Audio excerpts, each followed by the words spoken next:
నమస్తే మేడం. నమస్తే అండి. 2025లో ఉన్నాం మనం. టెక్నాలజీ ఎంత అప్డేట్ అవుతుంది, జనాలు కూడా అంతే అప్డేట్ అవుతూ ఉన్నారు, కాలంకి సమానంగా పరిగెడుతున్నారు. అయినా సరే ఆచారాలు అవన్నీ కూడా ఇంకా కట్టుబాట్లు ఇంకా కొనసాగుతూనే ఉన్నాయి. ముఖ్యంగా విడోస్ గురించి మాట్లాడుకుంటే ఇక్కడ మనం ఇప్పటికీ కూడా వాళ్ళు అసలు ఎదురు రాకూడదు, వాళ్ళు అసలు పూజలు చేయకూడదు, పూజల్లో వాళ్ళని ఇన్వాల్వ్ చేయకూడదు అని చెప్పి ఇంకా కూడా నమ్మే వాళ్ళు కూడా ఉన్నారు. అసలు నిజంగానే విడోస్ అంటే ఒక విధవ అయిన తర్వాత ఆమెను మనం అసలు మొహం కూడా చూడకూడదా మ్యామ్? నిజంగా ఏ పూజల్లో కూడా వాళ్ళని ఇన్వాల్వ్ చేయకూడదా? ఎవరన్నారండి చేయకూడదని? ఇవన్నీ కూడా మన ఆడవాళ్ళమే ఎక్కువ వీటికి మనం ఇంపార్టెన్స్ ఇస్తాం. మీరు నమ్ముతారా, మా బావగారు పోయి 2019లో పోయారు. అప్పుడు మా సిస్టర్ వాళ్ళు ఒక ఇంట్లో అద్దెకుండేవాళ్ళు. మా బావగారు పోయిన 1 మంత్ వరకు మా అక్క ఇల్లు ఖాళీ చేయాల్సి వచ్చింది. ఎందుకని అడగండి. ఆ ఓనర్ పైన ఉంటారు, వీళ్ళ కిందన ఉంటారు. పొద్దున్న లేచాక మా అక్క మొహం చూడడం వాడికి ఇష్టం లేదుట, బికాజ్ షీఈ్ ఎ విడో. మా సిస్టర్ వెంటనే ఖాళీ చేసేసింది. అంటే నేను అనేది మీరు అన్నారు కదా 2025లో ఉన్నామని. మీరు 2025 కాదు 2050కి వచ్చినా కూడా పరిస్థితి ఇలాగే ఉంటుంది. ఎందుకంటే మనం అన్ని రకాలుగా అభివృద్ధి చెందాం అనుకుంటున్నాం. మన కట్టు బొట్టు అన్నింట్లో మనం అభివృద్ధి చెందాం, కానీ మానసికంగా మనం ఎదగట్లా. మనం ఇంకా ప్రిమిటివ్లోనే ఉండిపోతున్నాం. అంటే నిన్న ఏం జరిగిందో అందులోనే ఉంటున్నాం. మనం తినడంలో మారాము, మన బట్టలు కట్టుకోవడంలో మారాము, మిగతా అన్నింట్లో మారాం, కానీ ఆడవాళ్ళని గౌరవం ఇచ్చుకోవటంలో మారలేదు. మీరు చెప్పాలంటే వితంతువులు అనేవాళ్ళు ఎవరన్నారండి బొట్టు పెట్టుకోకూడదు, పూలు పెట్టుకోకూడదని? మనం చిన్నప్పుడు మనం పుట్టిన దగ్గర నుంచి మన అమ్మ నాన్న మనకు అన్నీ చేస్తారు. మన అమ్మ ఏం చేస్తుంది, మనకి బొట్టు పెడుతుంది, అమ్మమ్మ పెడుతుంది, కాటుకు పెడతారు, మనకి పువ్వులు పెడతారు. ఒక భర్త పోయాక అవి తీయమని ఎక్కడ ఏ శాస్త్రంలో ఉంది? చూపించమనండి. కానీ ఇప్పుడు ఇవి మనం చెప్తే వాళ్ళు దాన్ని స్వీకరించడానికి రెడీగా ఉన్నారా? ఇప్పుడు నువ్వు వచ్చి ఏం చెప్తావు, ఇవన్నీ ఆచారాల్లో ఉన్నాయి, పురాణాల్లో అసలు ఇప్పుడు ఎవరు వింటలేదండి. మీకు అంటే ఒక భర్త పోయాక సాధారణంగా 10వ రోజు 11వ రోజు పువ్వులు బొట్టు అన్నీ తీసేస్తారు. సో ఇప్పుడు ఏ ఆడవాళ్ళు mostly they are not accept చేయకూడదు కూడా. ఎందుకంటే మన గాజులు ఆ రోజు మొత్తం మిమ్మల్ని అలంకరిస్తారు, పువ్వులు పెట్టి, కాటుకు పెట్టి, బొట్టు పెట్టి, అవన్నీ తీయటం ఏంటండి? దీని మీద విజయ నిర్మల గారు కూడా ఒక సినిమా తీశారు గతంలో. ఏంటంటే నాకు ఆ పేరు గుర్తు, చందనాన ఏదో, అంటే ఒక నవల వచ్చింది అది. ఆ నవలలో ఇలాగే భర్త పోతే అదంతా చేస్తారనమాట. తర్వాత అమ్మాయికి పునర్వివాహం ఏదో అవుతుంది. అందుకని నేను అనేది ఇవన్నీ కూడా దీనికోసమే. మీకు కందుకూరి వీరేశలింగం గారు వితంతు వివాహం పెట్టిందే అందుకు. మీరు నమ్మరు, మీకు పూర్వకాలం ఎట్లా ఉండేదంటే, నా చిన్నప్పుడు మా ఇళ్లలో కూడా మా అమ్మమ్మ గారు, మా పెద్దమ్మ గారు భర్త పోయాక దే యూస్ టు వాళ్ళు మొత్తం హెయిర్ మొత్తం షేవ్ చేసేసి తర్వాత తెల్ల చీర కట్టి, అది కూడా ఏముండదన్నమాట. సో వాళ్ళు ఒక్క పూటే భోజనం చేసేవాళ్ళు. మీకు తెలుసా అసలు చిన్న పిల్లలు విడో అయినా కూడా అసలు ఎంత దారుణంగా ఉండేదంటే పరిస్థితి. నేను నా చిన్నప్పుడు ఒక ఆంటీ మా ఇంటికి వచ్చేవారు. పాప ఆవిడకి చాలా ఇష్టం గోరింటాకు పెట్టుకుంటే అందరూ వెక్కిరిచ్చేవాళ్ళు ఆవిడని. బొట్టు ఒకటి పెట్టుకునేవాళ్ళు కాదు ఆవిడ. సో నాకు ఎప్పుడు అనిపించేది, అయ్యో పాప ఈవిడ ఎందుకు మనకు తెలియదు కదా చిన్నతనం. సో ఇలాంటివన్నీ నేను చూస్తూ పెరిగా. మా పెద్దమ్మ గారు కూడా అంతే, ఎప్పుడు ఒక్క పూటే భోజనం చేసేవాళ్ళు. వాళ్ళు కాఫీ అదంతా కూడా అలవాట్లేదు. చాలా నిష్టగా, అంటే అది అలాగే ఉండాలి అనేది ఆ కాలంలో ఉంది. తర్వాత మార్పు వచ్చింది. కానీ ఇప్పుడు ఒక వితంతువుకి బొట్టు పెట్టడానికి మీరు ఒప్పుకుంటారా? అంటే మీరంటే ఈ సమాజం ఒప్పుకుంటుందా? కానీ నేను మా ఇంట్లో మా పిన్ని గారు కావచ్చు, మా బాబాయ్ పోయాక నేను ఏ కార్యక్రమం ఉన్నా ఫస్ట్ మా పిన్నిని పిలుస్తా. బికాజ్ నాకు మా పిన్ని ఉంటే చాలా బాగా జరుగుతుంది. తను వీడో అని కూడా కాదు, నాకు అవసరం లేదు, మా బాబాయ్ కంటే ఎక్కువ నాకు. అంటే మనకి మనం అలా చెప్పుకోవాలి. కానీ ఇప్పుడు మనకి మనం చెప్పిన అవతల వాళ్ళు కూడా మనకు అక్కర్లేదండి. మన ఇంట్లో మనం స్టార్ట్ చేయాలి. ఏదైనా కూడా నేను మీకు చెప్పే ముందు నేను ఆచరించాలి. ప్రతి ఒక్కటి మనం ఆచరించామనుకోండి, ఒకరోజు వాళ్ళు కాదంటారు, 2 రోజులు కాదంటారు, 3వ రోజు ఒప్పుకుంటారు, లేకపోతే మీతో మాట్లాడటం మానేస్తారు. సింపుల్. ఇప్పుడు మనం కూడా ఇప్పుడు పేరెంటాలకు వెళ్తాము. నేను వితంతువులు వచ్చినా నేను ముత్తైదువులకి ఏమి ఇస్తానో వాళ్ళకి అదే ఇస్తాను ప్యాకెట్. No difference. నేను బొట్టు కూడా ఇస్తాను. నేను అది పెట్టుకోరు వాళ్ళు ఇష్టం. నేను పెడతాను, వాళ్ళని అడుగుతా, పెట్టినా అని అడిగి వాళ్ళు పెట్టమంటే పెడతా. కొంతమంది యాక్సెప్ట్ చేయరు, కొంతమంది చేస్తారు. నేను అనేది మీ ఇంట్లోంచి మొదలు పెట్టండి. నేను నా ఇంట్లోంచి మొదలు పెట్టాక నాకు మీకు చెప్పే అర్హత వస్తుంది.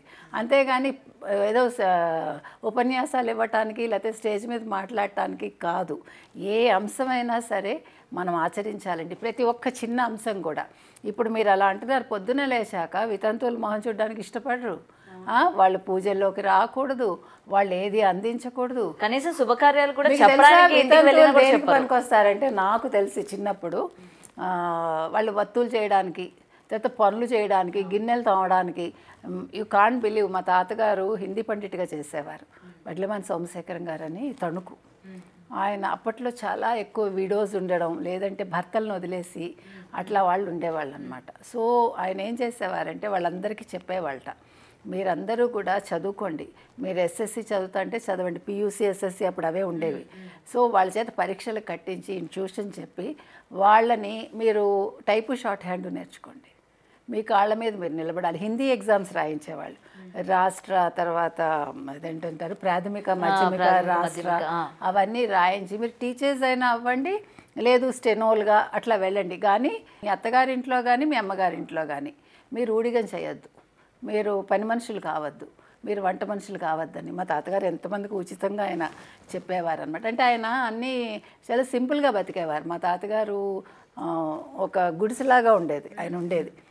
ఆస్తి ఉన్నా కూడా ఆయన ఎప్పుడు కూడా చాలా సింపుల్ లివింగ్ అనమాట. అంటే ఆయన ఏంటంటే ఆయన ఆచరించాక పక్క వాళ్ళకి చెప్పేవాళ్ళు. సో మా ఇంట్లో అదే ఫాలో చేస్తాం. ఇప్పుడు మీరు ఎవరైనా మా నాన్నగారు కూడా అంతే, మా ఇంట్లో మా అమ్మగారు కూడా ఉంది. మా అమ్మగారు కొంచెం ఆర్థడాక్స్ ఉన్నా అది ఆవిడ వరకే. ఒక డ్రైవర్ వచ్చారనుకోండి, మాతో సమానంగా, మా నాన్నగారితో సమానంగా, అప్పట్లో ఇప్పుడు కాదు, నా చిన్నప్పుడు మా నాన్నగారితో సమానంగా టిఫిన్ చేసేవాడు, కాఫీ తాగేవాడు, హూ ఎవర్ ఇట్ ఈస్. మాకు అందరూ ఎక్కువ క్రిస్టియన్స్, ముస్లిమ్స్ వాళ్ళే ఫ్రెండ్స్ ఉండేవాళ్ళు, డ్రైవర్స్ కూడా వాళ్ళే ఉండేవాళ్ళు. కానీ my mother she never objected. అంటే నేను అనేది కాస్ట్ కూడా చూస్తూ ఉంటారు కదా, క్యాస్ట్ చాలా చూస్తారండి. అవును, ఆంధ్రాలో కూడా రానివ్వరు, కానీ అసలు మాకు అది తెలియదు. అసలు మేమంతా కూడా ముస్లిమ్స్ ఇంట్లో వెళ్ళి తిని, క్రిస్టియన్స్, మా నాన్నగారు మా అమ్మ ఎప్పుడు అబ్జెక్ట్ చేయలేమమ్మ. నేను చాలా చిన్నప్పుడు మా ఇంటి పక్కనే ముస్లిమ్స్ ఫ్రెండ్స్ చాలా. అంటే నేను అనేది అది మనం పేరెంట్స్ మన అట్లా పెంచాలండి. నువ్వు ఇక్కడికి వెళ్ళకు, అది ముట్టుకోకు, ఇది చేయకు అంటే మనకి చిన్నప్పటి నుంచి మన మైండ్ అట్లానే ఉంటుంది. మీరు మనిషిని మనిషిగా చూడాలి మనం, అంతే. నేను ఇంటర్మీడియట్లో ఉండగా రాశాను, మనిషిని మనిషిగా చూడలేని మతమదేల మండిపోను, మనిషిని మనిషిగా చూడలేని కూలమదేల కుళ్ళిపోనని ఇంటర్లో రాసా ఒక కవిత. కాబట్టి నేను అనేది మనం ఏదైనా సరేనండి మన ఇంట్లోంచి మొదలవ్వాలి. కాబట్టి వితంతువులు అని వాళ్ళ మొహం మీద ఉండదండి, భర్త పోవడం అనేది వాళ్ళ చేతుల్లో ఉండదు. ఇప్పుడు కొంతమందికి పెళ్ళవగానే భర్త పోతారు, దానికి వాళ్ళు ఏం చేస్తారు? రకరకాల భర్త పోయిన వాళ్ళు నార్మల్గా నల్ల పూసలు అవి వేసుకోవచ్చా? వాళ్ళ ఇష్టం అండి. ఇప్పుడు మెట్టలు పెట్టుకుంటారు బట్టి, కానీ చాలా మంది పెట్టుకోరండి. పెట్టుకుంటే వాళ్ళకి మంగళసూత్రాలు తీసేస్తారు అనుకోండి, అది ఓకే. కానీ నల్లపూసలు వేసుకోవచ్చు, they can enjoy their life. ఇప్పుడు పెళ్లి చేసుకుంటే తప్పు లేదు అనేది నా సిద్ధాంతం. ఇప్పుడు కందుకూరి వీరేశలింగం గారు చెప్పింది అదే, మీకు తెలుసో లేదో. చాలామంది విడోస్, అయ్యో కందుకూరి వీరేశలింగం గారు ఎక్కడున్నారు, రాజమహేంద్రవరం అంటే దూరం కదా, ఇళ్లల్లో పంపించరు, ఎంతమంది అమ్మాయిలు ఏడ్చేవాళ్ళోట. అంటే ఆయన దగ్గరికి వెళ్తే ఆయన చదువు చెప్పిస్తారు, పెళ్లి చేస్తారు అని చాలామందికి తెలియక ఇట్లా అంటే ఇళ్లల్లో మగ్గిపోయారు. కానీ ఆయన లాంటి వాళ్ళు ఉండబట్టే అట్లీస్ట్ మనకి ఒక సంస్కర్త ఆయన. అందుకే సంఘ సంస్కర్తలు ఉండాలండి మనకి. ఇప్పటికి కూడా సంస్కర్తలు కావాలి, ఎందుకంటే మన మనసులు ఇంకా కుళ్ళిపోయే ఉన్నాయి మనకి. మనం ఇంకా మారటం లేదు. చెప్పడానికి నాలుక మించి అన్నీ చెప్తాం, పెదవుల మించి మాట్లాడటం కాదు, గుండె లోతుల్లోంచి రావాలి ఏదైనా కూడా. ఇప్పుడు నేను మీకు చెప్తున్నానంటే నేను ఆచరించాకే చెప్తాను ఏదైనా కూడా. నేను నా పని మనిషిని కూడా నేను నాతో సమానంగా చూడగలిగితేనే నేను మనిషిని. ఆమె మన అవసరం కోసం వస్తుంది, ఆమెకి డబ్బు కావాలి, మనకి పని కావాలి. నాకు అక్కడ కష్టం అనిపిస్తుంది, వాళ్ళని ఎందుకు మనకి తిట్టే హక్కే ఉంది. ఇంకొకటి మేడం, నేను చూశాను భర్త చనిపోయిన తర్వాత వాళ్ళని కొన్ని సంవత్సరాల వరకు ఇంట్లోకి కూడా రానివ్వరు. అంటే ముఖం చూడకూడదు, ఇంట్లో అడుగు పెట్టించకూడదు అని ఉంటారు కదా. కొన్ని సంవత్సరాలు అయిన తర్వాత అప్పుడు ఇంట్లో అడుగు పెట్టించాలి, అప్పుడే ఎవరింటికైనా వెళ్ళాలి, లేకపోతే వెళ్ళకూడదు. అంటే అమ్మ వాళ్ళ ఇంట్లో పెట్టాలి, అత్తవారి ఇంట్లో పెట్టాలి. మీరు ఇంకొక పాయింట్ ఇక్కడ నేను ఒక పాయింట్ చెప్తా. ఇప్పుడు భర్త పోగానే ఫస్ట్ క్వశ్చన్ ఏమొస్తుందంటే, అవును నువ్వు ఎవరింట్లో ఉంటావు అని అడుగుతారు. ఎందుకు ఎవరింట్లో ఉండాలి అమ్మాయి? ఒకవేళ 60 ఏళ్ళు వచ్చాక భర్త పోయినా 40 ఏళ్ళు వచ్చాక భర్త పోయినా ఒక ఇంట్లో ఆవిడ ఉన్నారుగా ఆల్రెడీ. ఉన్నాక where she has to go, why she has to go, నాకు అర్థం కాదు. అత్తవారు అడుగుతారు, అత్తవారు అడుగుతారు, పుట్టింటి వాళ్ళు అడుగుతారు, ఊళ్ళో వాళ్ళు అడుగుతారు, కొడుకులు కూతుళ్ళు అడుగుతారు, అమ్మ నువ్వు ఎలా బతుకుతారేంటి? బతుకుతుంది ఆవిడ, షీ క్యాన్. మా సిస్టర్ని చాలామంది అడిగారు, నువ్వేంటి మీ చెల్లెలు ఇంటికి వెళ్ళిపోతావు? నేను అడిగా, ఎందుకు మా అక్క మా ఇంటికి ఎందుకు రావాలి? తన ఇండివిజువాలిటీ తంది. మీకు ఎప్పుడు నేను సపోర్ట్ ఇవ్వాలి, నీకు ఏదైనా ఫినాన్షియల్గా సపోర్ట్ కావాలా, ఇట్స్ ఓకే. కాదు నీకు సైకలాజికల్గా నేను ఏదైనా సపోర్ట్ ఇవ్వాలా, నేను వస్తా ఎనీ టైం. కానీ నువ్వు వచ్చి నా ఇంట్లో ఉండాల్సిన కర్మ ఏంటి? అసలు మనం ఒక ఆడపిల్లకి భర్త పోగానే మనం ఇలాంటి ప్రశ్నలు వేయాల్సిన అవసరం ఉందా? నువ్వు ఎక్కడ ఉంటావు? అసలు అక్కర్లేదు. ఎక్కడ ఉండడం ఏంటి? ఆల్రెడీ వేర్ షీ స్టేయింగ్ అక్కడే ఉంటారు. ఆవిడని ఆవిడ చూసుకోగలదు.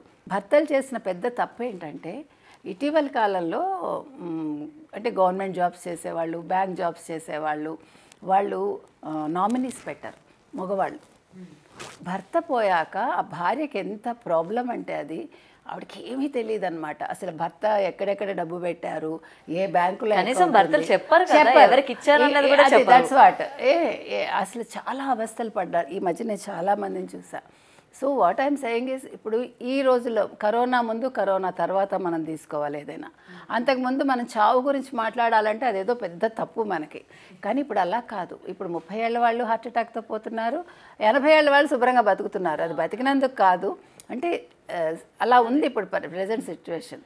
So what I'm saying is, మీరు 40-50 వచ్చేసరికి మీరు పంచుకోండి, ప్రతిదీ భార్యతో పంచుకోండి. పంచుకోకపోతే ఎట్లా? మీకు అసలు ఏం అప్పులు ఉన్నాయి, ఏం ఆస్తులు ఉన్నాయి, మీరు బ్యాంకుల్లో ఏం పెట్టారు, మీరు చచ్చిపోయాక అప్పుల వాళ్ళు ఇంటికి వస్తారు. లేదు మీకు మీకు రావాల్సిన ఎమాల్యుమెంట్స్ కావచ్చు, లేకపోతే పెన్షన్స్ కావచ్చు, ఆవిడకి ఎట్లా వస్తాయి? మీరు చెప్తేనే కదా. ఊళ్ళో వాళ్ళకి ఎవడు హెల్ప్ చేస్తాడు? Very few people will help. మోసం చేసే వాళ్ళు కూడా ఉంటారు. ఇప్పుడు మీ దగ్గర చెప్పలేదు కదా మనం సంతకం తీసుకుని వాళ్ళు విత్డ్రా చేసుకుని వాళ్ళు తీసేసుకుంటారు. అలాంటి కేసులు కూడా చూసా. కాబట్టి నేనేం చెప్తానంటే భార్యాభర్తల మధ్య అన్ని అరమరికలు ఉండకూడదండి. ఇద్దరు ఓపెన్గా మాట్లాడుకుని భార్యకి చెప్పే స్థితిలో భర్త ఉండాలి, భర్త చెప్పింది వినే స్థితిలో భార్య ఉండాలి. తెలుసుకోవాలి. అంటే ఆర్థికంగా కూడా భార్యకి నిపుణత ఉండాలి. ఇప్పుడు ఏదో ఆర్థిక మంత్రులు అంటే ఎక్కడో ఉండరు. ప్రతి ఇంట్లోనూ ప్రతి ఆడదే ఆర్థిక మంత్రి, అంతే కదా? నమ్మరు. ఎందుకంటే మీరు ఇంకా నమ్ముతారో లేదు, అసలు ఆడవాళ్ళే ఎక్కువ దాస్తారు. అవును, బంగారం కొంటుంది అంటారు, కానీ ఆ బంగారం రేపొద్దున్న పిల్ల పెళ్ళికి అవసరం వస్తుంది, లేదా పిల్లాడి చదువుకు అవసరం వస్తుంది. భార్యలు దాచిపెట్టేది అది. వాళ్ళు దాచే ప్రతి పైసా మళ్ళీ ఇంటికే పెడతారుగా. ఓకే, చీరలు కొనుక్కుంటారండి, లెట్ హర్ ఎంజాయ్. ఏముంది అందులో? ఒక చీర కొనుక్కుంటే ఇప్పుడు నగలు కొనేసుకోలేరుగా, ఇప్పుడు అయితే అసలు కొనుక్కోలే, ₹1,00,000 ఇచ్చి. సో ఇప్పుడు మనిషి ఒకప్పుడు మనకి 2 పట్టు చీరలండి, నాకు బాగా గుర్తు. మా అమ్మగారికి 2 పట్టు చీరలు పెట్టిలో ఉండేవి. ఆ ట్రంక్ పెట్టి అంటే చాలా ఆనందం మాకు, అందులో ఏంటేంటో ఉంటాయని. సో ఆ 2 పట్టు చీరలతో వాళ్ళ జీవితాలు వెళ్ళిపోయాయి. ఇప్పుడు మీరు తెల్లారు లేస్తే ఇవాళ చీర కొంటారు, సాయంకాలం చీర కొంటారు, లేకపోతే పొద్దున్న డ్రెస్ కొంటారు. So there is no end. So ఇప్పుడు మనిషి ఏంటంటే చెప్పులకి బట్టలకి పెడతాడు. పెట్టుకోనివ్వండి. ఇప్పుడు మనిషి ఎంతకాలం బతుకుతాడో తెలియదు, రేపు ఉంటావో ఉండమో తెలియదు. అలా అనుకుంది అట్లీస్ట్ ఓకే ఈరోజు మనది అనుకుని బతికేటప్పుడు ఈ వితంతువుల విషయంలో భార్యాభర్తలు అంటే భర్త చనిపోయేటప్పుడు లేకపోతే చనిపోకముందు వీళ్ళు రాయాలండి. తర్వాత పిల్లలకి ఆస్తులు ఇవ్వకండి. మీ కొంత పెట్టుకున్నాక ఆస్తి ఇవ్వండి, లేదు మీ తదనంతరం అని రాయండి. ఇప్పుడు ఇంకొక మంచి ఇదే వచ్చిందంటే, ఇప్పుడు మీరు గిఫ్ట్ డీడ్ ఇస్తారు కదా కొడుకులకి, ఒకవేళ కొడుకులు మిమ్మల్ని చూసుకోకపోతే గిఫ్ట్ డీడ్ చెల్లదు. అది కూడా ఉంది. వాళ్ళు కోర్టుకు వెళ్ళచ్చు, లేదు కంప్లైంట్ ఇవ్వచ్చు. చాలామందికి అది తెలియదు. సో మనం ముందు తెలుసుకోవాల్సింది ఏంటంటే, ఇప్పుడు ఇంట్లో వంట సరుకుల గురించి కాదు, లాయర్ల దగ్గర ఏంటి తర్వాత అనేది తెలుసుకోవాలి. నెగిటివ్గా వెళ్ళి తీసుకోకూడదు. అదేంటి నా భర్త పోతాడంటావా నువ్వు, ఇప్పుడు తెలుసుకోమంటావా? కాదు, నీ భర్త ఎప్పుడు పోతాడో ఎవరికి తెలియదు, లేకపోతే భార్య ముందు పోతుందో ఎవరికి తెలియదు. But we should know things. ఈ రోజుల్లో మీరు ఫోన్ పెట్టుకుంటున్నారు, పొద్దున్న లేచి సీరియల్స్ చూస్తారు, పొద్దున్న లేచి ఎన్నో 100 రకాలు చూస్తారు. దీనికంటే ముందు నా ఫ్యూచర్ ఏంటి, నాకు ఒకవేళ ఏదైనా ఆపద వస్తే నేను ఎవరిని సంప్రదించాలి, లేకపోతే ఎట్లా నేను అప్రోచ్ అవ్వాలి, అవన్నీ తెలుసుకోవాలండి. చాలా అవసరం అది. బ్యాంకులో తెలుసుకోవాలి, పోస్ట్ ఆఫీస్లో ఉంటే పోస్ట్ ఆఫీస్లో తెలుసుకోవాలి, తర్వాత లాయర్ దగ్గరికి వెళ్ళి బేసిక్ నాలెడ్జ్ మనం తెచ్చుకోవాలి. అందుకే ప్రతి మనిషికినండి, అంటే ఇప్పుడు నేనైనా మీరైనా ఒక చాకలి, ఒక ఎలక్ట్రీషియన్, ఒక ప్లంబర్, అలాగే ఒక డాక్టర్, ఒక లాయర్, ఒక బ్యాంక్ అతనితో కూడా మనకి పరిచయం ఉండాలి, ఒక బ్యాంక్ మేనేజర్తో కూడా. సో మనకి ఏదేది అవసరం ఉందో అలాగే ఒక నగల దుకాణం కూడా ఉండాలి, తప్పులేదు.